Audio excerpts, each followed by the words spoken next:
Բարև ձեզ հարգելի հետևորդներ, այս տեսահոլովակում կներկայացնեմ, թե ինչպես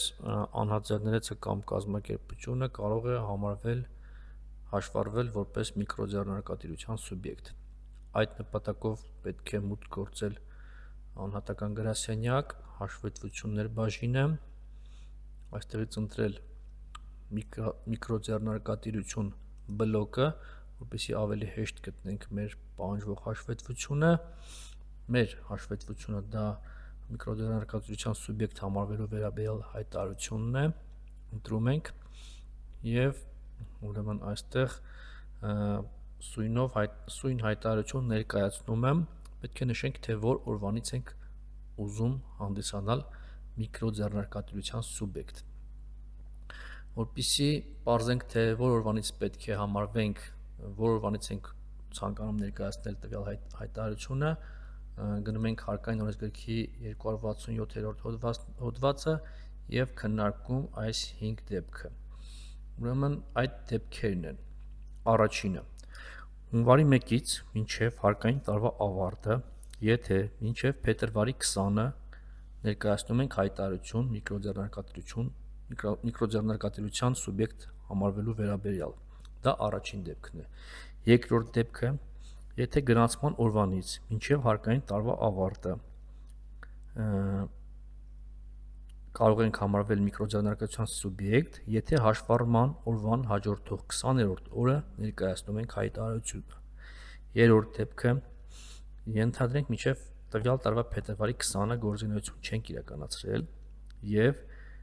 վերսկսում ենք գործունեությունը, այս պարագայում վերսկսելուն հաջորդող 20-րդ օրը պետք է ներկայացնենք տվյալ հայտարարությունը։ Եվ 4-րդ եւ 5-րդ կետերը կարելի է միացնել իրար, սա այն դեպքին է վերաբերվում, երբ մենք նախկինում որպես անհատձեռներեց արդեն հաշվառված ենք եղել, դուրս ենք եկել հաշվառումից, հիմա վերահաշվառվում ենք։ Այս դեպքում մենք պետք է վերահաշվառվելուն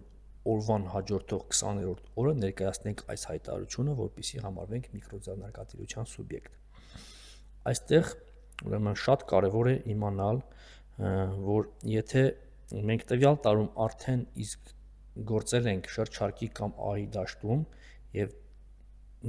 եւ դուրս ենք եկել հաշվառումից, նորից վերահաշվառվելով մենք չենք կարող համարվել միկրոձեռնարկատիրության սուբյեկտ։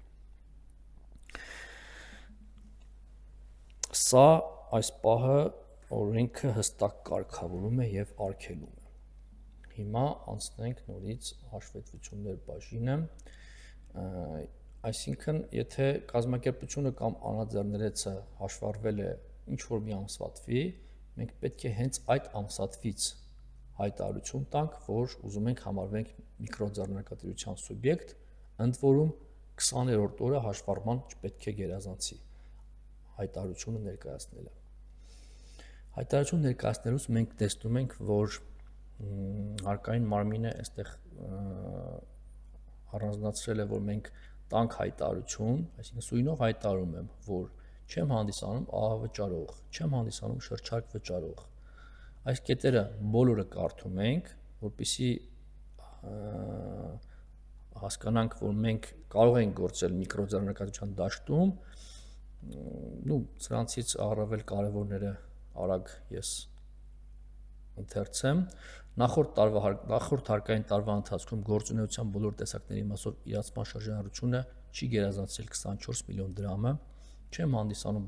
բանկ, վարկային կազմակերպություն եւ այլն, չեմ հանդիսանում խորհրդատվական, իրավաբանական, հաշվապահական եւ այլն։ Ուրեմն այստեղ շատ կարևոր կետերից մեկն է նաեւ, որ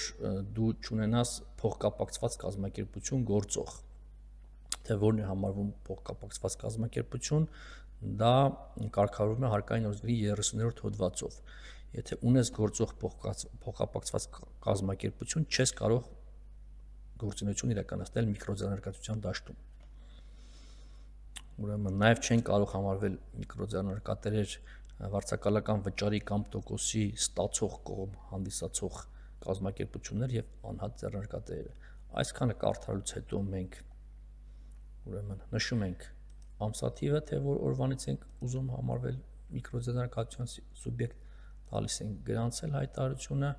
ստորագրում ենք եւ ուղարկում ենք ՊԵԿ։